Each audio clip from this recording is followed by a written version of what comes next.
बिस्मिल्लाहिर्रहमानिर्रहीम। Thank you very so much president साहब, मुश्ताक साहब, इरफान भाई मैं बेटी भी हूँ और बहन भी हूँ, दोनों रिश्ते हमारे साथ साथ चल रहे हैं। वसीम साहब ने इनवाइट किया, thank you so much Waseem साहब। बहुत फ्रूटफुल थॉट्स आपने शेयर किए। मतलब अब इरफान भाई के बाद अगर मेरा बोलना ऐसे ही है जैसे सूरज को चिराग दिखाए, but still I have gathered something from their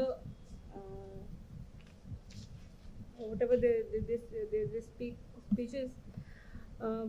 देखिए, मैरिटल डिस्प्यूट अभी मुश्ताक साहब ने कहा ये मार्शल डिस्प्यूट होने जा रहे हैं। इनफैक्ट एक्चुअली कुछ जगहों पे या कुछ हालात में या कुछ सिचुएशन में ऐसा ही होता है।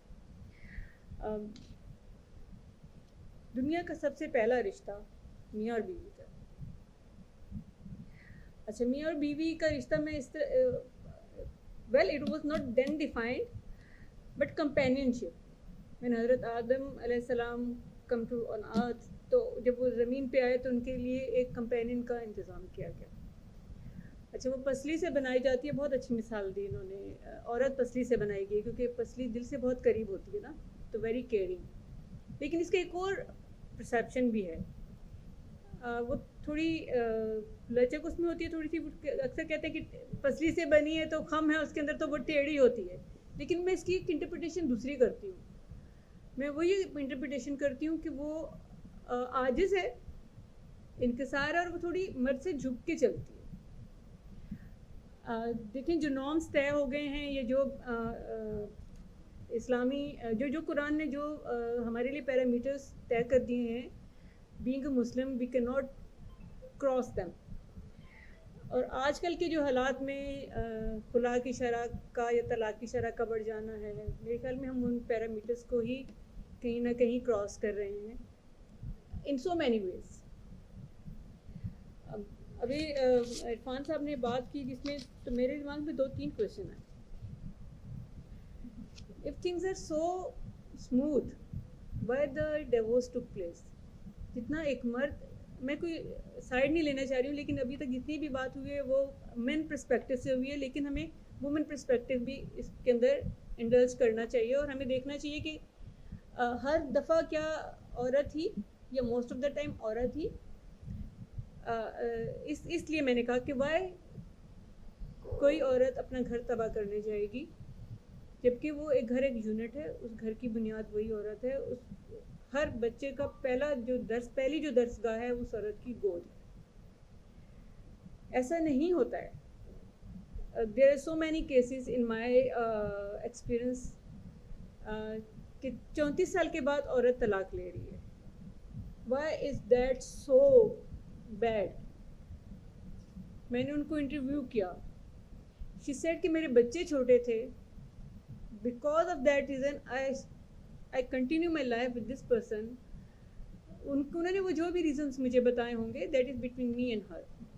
एंड ऑफकोर्स जब हम प्लेट बनाते हैं तो एक सॉलिड रीज़न के लिए हमें पता नहीं क्यों लगता है कि हमें ये बावर कराना बहुत ज़रूरी है कि मर्द बद किरदार है, मर्द मारता है। ये रीज़न नहीं है, मतलब ये एक वो वाली है, ये हमारे जो परफॉर्मा हमारे। देखिए, इसमें अगर आप किसी सेन लॉयर के पास जाते हैं, किसी इरफान साहब की तरह के लॉयर्स हैं, या मेरी बहन अभी बात कर रही थी उसमें उनकी तरह के जो लॉयर्स हैं, जो लॉयर्स अगर खुद ड्राफ्ट कर रहे होते हैं वो खुद नहीं बनाते। लेकिन आप काइंडली ज़रा जाके देखिए, वो जो आपका बाहर स्टाफ बैठा हुआ होता है उनके पास परफॉर्मर्स होते हैं। आपने जाके खाली नाम बदलना है, पिटिशन तैयार है, ठीक है ना, गर्मा गर्म पिटिशन तैयार है, वो उसने आपने जाके सिर्फ साइन करने हैं, एफिडेविट साइन हो जाना है। तो अगर किसी लॉयर के पास जाएंगे तो वो ऑफकोर्स नहीं करेगा, ऐसा नहीं होता। अच्छा, एक और रीज़न भी है कि अगर हम उस शादी को इंटैक्ट रखते हैं तो क्या परफोर्स शादी फ्रूटफुल है उन दोनों कपल्स के लिए? और उसके फिर उस मनफी असरात उस बच्चे का जो ब्रॉटअप हो रहा है उसमें हो रहा होगा, और वो फिर बड़ा ऑर्गेनाइज्ड किस्म का क्राइम होगा उन बच्चों के साथ, क्योंकि एक टाइम पे उसको फीडिंग अम्मा दे रही होंगी, जब अब्बा चले जाएंगे तो अम्मा नहीं होंगी तो फिर अब्बा कर रहे होंगे। मोस्ट ऑफ द मैटर्स हमने यही देखा है कि इस तरह का होता है। क्या पर फोर्स मैरिज में, ये क्वेश्चन इस फोरम पे छोड़ रही हूँ, तो आप लोग अपने कमेंट्स इस पर ज़रूर दीजिएगा। पर फोर्स मैरिज भी फ्रूटफुल नहीं होती है। जहाँ तक कहा गया, अभी मेरी बहन ने एक बात की कि हम क्यों नहीं पहले सोचते शादी करने से पहले कि इस बच्चे की इतनी तनख्वाह है, इसके पास घर है या नहीं है। अरे भाई, जो जिनके घर नहीं है, तो जो एवरेज ज़िंदगी गुजार रहे हैं, जो डेली वेजर है, तो फिर उसको तो शादी नहीं करनी चाहिए। But we are missing here तवक्कुल। हमने तवक्कुल छोड़ दिया। मतलब क्या गारंटी है कि जिस बंदे के पास एक 400 गज का घर है और उसकी 4 लाख रुपए महीने की तनख्वाह है, और वो खातून आएंगी और वो 4 महीने के बाद उसी स्टेटस पे रहेंगी। यू नेवर नो ना, हालात बदलते हैं। तो एज अ सोसाइटी हम लोग क्या होते जा रहे हैं, हम लोग प्रोफेशनल कम और कमर्शियल ज़्यादा होते जा रहे हैं। This is the one thing. And कोई अब ग्रेस तो माने नहीं रखती ना कोई। अब हम ग्रेस की बात करते ही नहीं हैं कि फैमिली का ग्रेस है, ये फैमिली की इज्जत है, या अगर लड़कियां फाइनेंशियली इंडिपेंडेंट होती हैं। देखें, जो घड़ा भरा हुआ होता है ना, वो आवाज़ नहीं करता। आप नोट गिराएं उसकी आवाज़ नहीं होगी, आप सिक्का गिराएं उसकी आवाज़ होगी। तो जो लड़कियां अगर फाइनेंशियली इंडिपेंडेंट होके डिक्टेशन देना शुरू कर देती हैं, तो विद ड्यू रिस्पेक्ट फिर उनके ब्रॉटअप में कोई प्रॉब्लम। ऐसा नहीं है कि फाइनेंशियली इंडिपेंडेंट होना की बुरी चीज़ है। मैं 52% ऑफ द पॉपुलेशन हूँ। मेरा जीडीपी में कोई मतलब कोई कंट्रीब्यूशन ही नहीं है पाकिस्तान की ग्रोथ में। मैं 48% को दबाए जा रही हूँ, प्रेशराइज की जा रही हूँ। बहुत राइटली इसने कहा कि वो उस आदमी के ऊपर क्या प्रेशर होते होंगे सुबह से लेकर शाम तक की। आपने बैठ के स्टार प्लस देखना है, गॉसिप्स करनी है, फिर अपने फ़ोन पे बात करनी है, अगर जो घरेलू खवातीन की बात करते हैं हम लोग। लेकिन इसी तरह के हमने ये रवैये हमारे प्रोफेशनल लाइफ में भी अब देखनी शुरू कर दी। हमारे बारूम्स में चले जाएं आप, मतलब एक हम पता नहीं क्यों कॉन्स्पिरेसी वाला एलिमेंट बहुत है। सेल्फ थ्योरी ना, एक कॉन्स्पिरेसी थ्योरी होती है। हम वो पहले वो सोचते हैं दिमाग में, फिर उसके ऊपर वो पूरा एक महल खड़ा करते हैं, फिर कहते हैं कि जी यहाँ तो यही हो रहा है। तो ये misconception we should have been deal with it and we are dealing with it, और इसके ऊपर काम करने की ज़रूरत है। सबसे पहले मुझे खुद को तय करना है कि मैंने एक सब्जेक्ट बनना है एज अ वुमन, या मैंने एक ऑब्जेक्टिविटी के साथ जाना है। I am a subject matter of this state. तो मुझे स्टेट अफेयर्स में वो कंट्रीब्यूशन मिलना चाहिए। तो सर, फाइनेंशियल इंडिपेंडेंस जुर्म नहीं है, या तो वो कॉम्प्लेक्स या कोई पर्सनालिटी क्लैश का इशू आ जाता है जहाँ पे मर्द और औरत कॉम्प्रोमाइज़ नहीं कर पाते हैं, वो इंडिपेंडेंस नहीं बर्दाश्त कर पाते। तो वो दोनों साइड पे ब्रॉट अप का इशू है, not from the one side. और जो सोसाइटी में आजकल जो डिवोर्स के रेशोज़ हैं, आप अपने ड्रामाज उठा के देख लीजिए। आपके जो सोसाइटी में आजकल वो जो एक मैनिपुलेशन ऑफ ट्रूथ की जो बात बहुत ज़्यादा देखने में आ जाती है, और डिसीव करना। आप हमारे ड्रामाज उठा के देख लें। देयर इज़ अ ट्राइका, एक हस्बैंड, एक दोस्त, एक हीरोइन, एक सहेली, एक हीरोइन, दोनों का टारगेट कज़न है या फूफा है या ताया है। एक ज़माने में हमने थ्रू ड्रामास इतना गंदा किया पॉलिटिशियंस को कि हमें अब नफरत हो गई है। And literally by all means we are thinking they just corrupt, they just चोर। और ये हमें हमारे अदब ने हमें सिखाया। ये हमारा ड्रामा, ये हमारे सॉन्ग्स, ये हमारे जो एड्स जो चल रहे होते हैं उसमें भी देख लीजिए आप। आपकी ड्रामास में इखलाकियात की धज्जियाँ उड़ा के रख दी गई हैं, और उस पर कोई बात करने वाले नहीं। हसीना मोइन साहबा से एक दफ़ा मेरी मुलाकात हुई तो मैंने उनसे कहा, मैडम आप नहीं लिखती, तो उन्होंने कहा जो डिमांड है शाजिया डायरेक्टर की, वो मेरे घर में ये बात मैं कर नहीं सकती हूँ, मेरे घर में ये बात हम बच्चों से कह नहीं सकते, मेरे घर में मेरे भाई भावज से मेरे ऐसे मरासिम नहीं हैं, तो मैं कैसे इस चीज़ को पोर्ट्रे कर सकती हूँ किसी दूसरे के घर को ख़राब करने के लिए। सो मेरे ख्याल में आप सबकी एक्सपीरियंस में ये नज़र से ये बात गुजरी होगी कि बहुत सारे ऐसे बड़े बड़े नाम हैं जो गोशाफियत में चले गए, वो अब नहीं है मौजूद। हमने नीलोफर अब्बासी का वो कौन सा ड्रामा था, बड़ा मशहूर ड्रामा था, शेज़ोरी। अच्छा, उसमें भी फिर उसके बाद पहला बला करे मरीना खान का, ठीक है। उस ज़माने में उस लड़की ने फ़ाइट किया बट विद द ग्रेस। आज लड़की अगर अपने आप को सिर्फ ऑब्जेक्टिफाई करके चलना चाहती है तो आई एम सॉरी टू से आप कभी भी कामयाब नहीं होगी। आप टेम्परेरी में भी कामयाब हो जाएं, लेकिन आपका कोई इम्प्रेशन नहीं रह जाएगा, आपका लॉन्ग लास्टिंग कोई इम्पैक्ट नहीं रहने वाला। ग्लैमराइज हमने बहुत ज़्यादा कर दिया चीज़ों को। हमारे पास इंफॉर्मेशन है, हमारे पास सिर्फ इंफॉर्मेशन है, हमारे पास नॉलेज नहीं है। This is what we are lacking. Google पे आपको अम्मा अब्बा के अलावा हर चीज़ मिल जाती है, ठीक है, और कुछ पता नहीं कि मास्टरमाइंड्स बैठे हुए वो भी कुछ कर दें, ये इस पे भी कर दें, क्योंकि बच्चे इंडिपेंडेंट बहुत होते हैं। क्वेश्चन करते हैं, बिल्कुल क्वेश्चन करना, क्योंकि हमने आपको शऊर दे के उतारा है इंसान को, तो वो सवाल करेगा, उसका सवाल बनता है, लेकिन सवाल की हद क्या है। देखिए, मैं एक सवाल उठाती हूँ तो कोई, अभी मेरी बहन ने कहा कि पिज़्ज़ा बन रहा है, पिज़्ज़ा बनने की प्रोसेस क्या है, उस प्रोसेस का मुझे नहीं पता। तो मैं जब ये कोई सवाल उठा रही हूँ तो मैं उस प्रोसेस को जानती हूँ, मैं तो वो सवाल उठाऊँगी तो वो वैलिड क्वेश्चन है। अदरवाइज़ तो मैं आजकल किसी की भी बात इसलिए सुनती हूँ कि मैंने उसको जवाब देना है, वो क्या बात कहना चाह रहा है मैं उसको नहीं समझना चाहती, ये चीज़। लेकिन अब हर ख़ानदान में, हर बरादरियों में होते हैं, हमने मेमन्स में भी देखा और जगह पर। हमारी मस्जिद थी ना सर, मसालियत की जगह थी, मोहल्ले के झगड़े होते थे।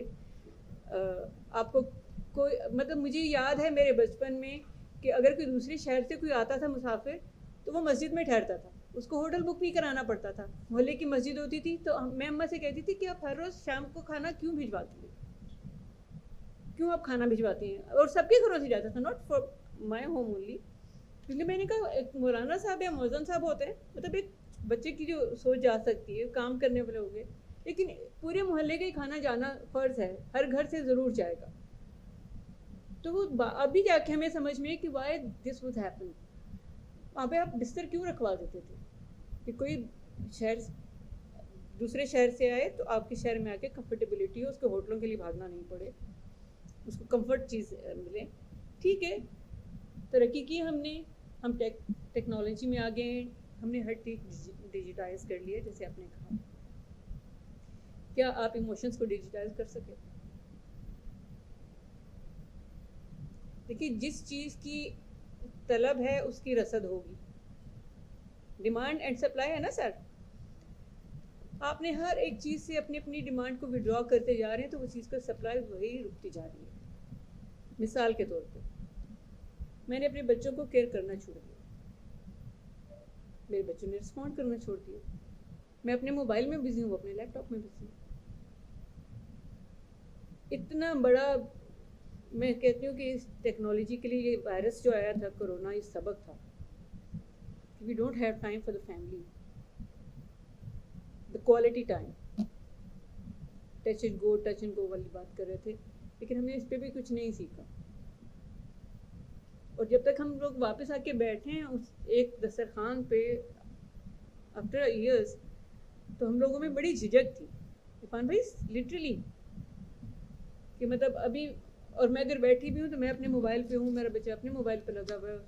मैंने अपने बच्चों को मोबाइल नहीं दिया, they are 3rd year student of law, मेरा बड़ा बेटा, उसको कॉलेज में उसको बुली किया जाता है बहुत बुरे तरीके से, और वो इतना कॉम्प्लेक्स में और डिप्रेशन में चला गया कि एक दिन उसने मेरे साथ रिटेलिएट किया। मैं पर्सनल एक्सपीरियंस बता रही हूँ। अच्छा, मैंने उसको डांटा कि मतलब तुम किस तरह से बात कर रही हो, वो फिर थोड़ी देर के बाद मैंने कूल डाउन, मैं भी हो गई, तो फिर मैंने उसको बुलाया अपने पास। तो उसने मुझे कहा कि ये बात है। मैंने कहा देखो कि तुम्हारी सांस लेने में कमी आ रही है, तुम्हारे सुनने में कमी आ रही है, कि तुम उनसे बेहतर स्टूडेंट नहीं हो, जो तुम्हारी बेसिक रिक्वायरमेंट है तुम्हारी ऑनलाइन होने वाली सब्जेक्ट। मैंने कहा देखो मैं वो काम नहीं करना चाहती हूँ जो मेरे बियॉन्ड कंट्रोल है। अभी आपने दुआ ज़हरा वाली बहुत बहुत परफेक्ट मिसाल दी कि मैंने अपनी जान छुड़ाने के लिए उसके हाथ में वो मोबाइल पकड़ा दिया। मैंने कहा बेटा मैं इस मोबाइल का जो जंजाल पूरा है ना उसको मैं नहीं संभाल सकूँगी, तो तुम इसे मेरी डिसएफिशिएंसी कह लो। मैंने कहा मैं नाकाम हूँ इसमें, ये मेरी नाकामी है कि मुझे इसके फंक्शंस नहीं पता, I don't know how to control it. But मैंने ये देखा कि अक्सर बच्चे इससे ख़राब होते हैं, बिगड़ते हैं। मेरी अपनी फ्रेंड्स हैं, हमारे कुलीग्स हैं, शेयर करती रहती हूँ। मेरे इलेक्शन के दौरान मेरी फेसबुक आईडी हैक करने के बाद पता नहीं उस बंदे ने कोई हज़ारों रुपए वकीलों से मेरे नाम पे ले लिए, एक बंदे ने। बाद में उसको FIR वालों से फिर मैंने उसको पकड़वाया, बहरहाल इट हैपेंस। तो मैंने कहा मैं ये काम नहीं कर सकती हूँ, बाकी तुम जो भी कहते हो मैं तुम्हारे लिए करूँगी। और आज दिन तक उसको नहीं लेके दिया मैंने मोबाइल। मेरे तीनों बच्चों के पास मोबाइल नहीं है। अब इसके ऊपर मेरे बच्चे, मुझे फैमिली वाले, मतलब कज़न्स वगैरह। और मैं आपको एक और बात भी शेयर कर दूँ, I am Emil second wife, वो बच्चे एमल की फर्स्ट वाइफ। तो मुझे इस हवाले से भी बड़े ताने सुनने मिलते हैं। तो मैं कहती हूँ what I feel best for them, what ever I feel for my self. मैं नहीं समझती कि मेरे बच्चों के पास, क्योंकि ओपन है ना, वो दुकान खुली हुई है, उसमें आपको हर किस्म का माल मिल रहा है। मैं सारा दिन नहीं होती हूँ घर पे, हर वक्त हम उनके ऊपर वो भी नहीं लगा सकते चेक, ट्रस्ट डिफिसिट हो जाएगा। मैंने आज दिन तक अपने बच्चों का लैपटॉप नहीं चेक किया, फॉर द रीज़न कि उनका ट्रस्ट डिफिसिट जिस दिन हुआ उन्होंने वो काम ज़रूर करना है जो उनको नहीं करना चाहिए, और मैं रोक के नहीं कर सकती।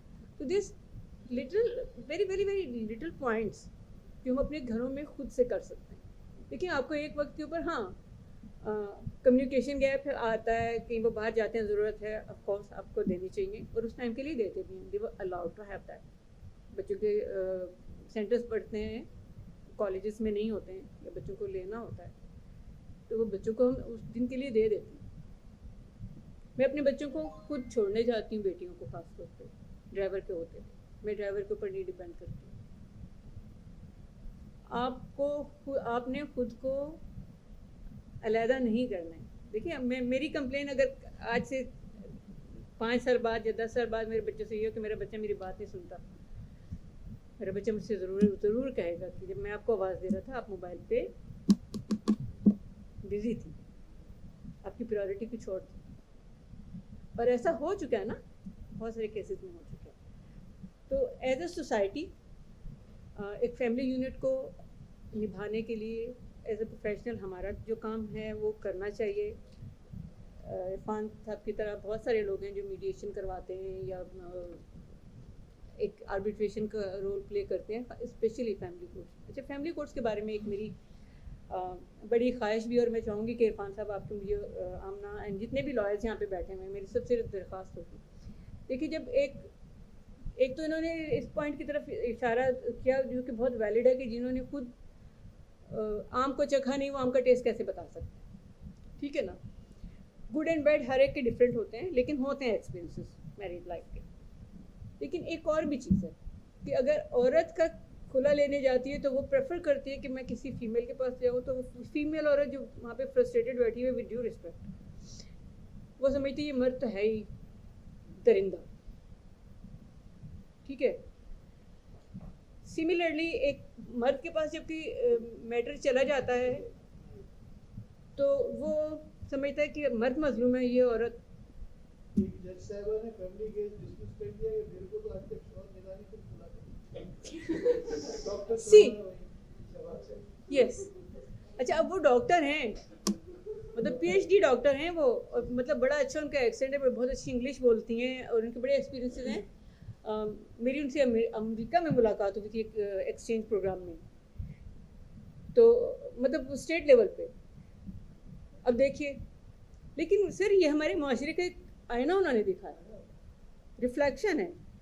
तो एक इस हवाले से एक सेंसिटिविटी, लाहौर कोर्ट्स में ये बाकायदा ट्रेनिंग करवाई जाती है जजेस को लाहौर में, या फॉर दैट मैटर अभी इस्लामाबाद में भी हो गया, आई डोंट नो, लेकिन लाहौर का मुझे जस्टिस मंसूर अली शाह साहब के ज़माने में when he was the chief justice of Lahore high court, उसमें उन्होंने ये करवाया था कि बाकायदा इनकी काउंसलिंग ट्रेनिंग की गई थी कि आपने बायस नहीं होना है, जेंडर बायस कि अगर आपके पास औरत आ गई तो वही मजलूम होगी, इस बेस के ऊपर अपने फैसला नहीं करना है।